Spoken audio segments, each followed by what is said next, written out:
এবার ইসরায়েল ছেড়ে পালিয়ে গেল ইসরায়েলের প্রধানমন্ত্রী বেনিয়ামিন নেতানিয়াহু। আলোচনার শুরুতে আমার চ্যানেলটি যারা সাবস্ক্রাইব করেনি দয়া করে সাবস্ক্রাইব করে নেবেন।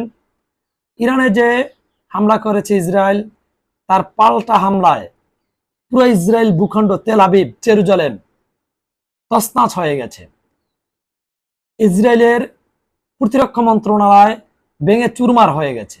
তারা কল্পনাও করতে পারেনি তাদের আয়রন ডোম, এত অত্যাধুনিক আকাশ প্রতিরক্ষা ব্যবস্থা, সেগুলো ভেঙে চুরমার হয়ে যাবে।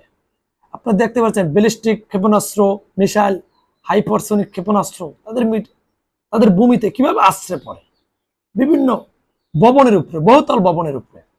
কিন্তু আরো একটি গুরুত্বপূর্ণ মজার বিষয় হলো, ইরানে হামলা করতে গিয়ে আমেরিকার তৈরি F-35 যুদ্ধ বিমান দুটি ধ্বংস করেছে রেভলিউশনারি গার্ড ইরানের IRGC, এবং তাদের একজন নারী পাইলটকে গ্রেপ্তার করেছে।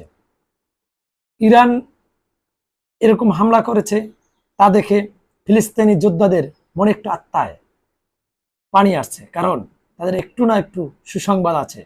কারণ এরকম ইতিহাসে একবারও ইসরায়েল হামলা শিকার হয়নি। তাদের যে পতন অনিবার্য, সেটা সময় মাত্র, ইনশাআল্লাহ। আশা করি বুঝতে পারছেন। আসসালামু আলাইকুম।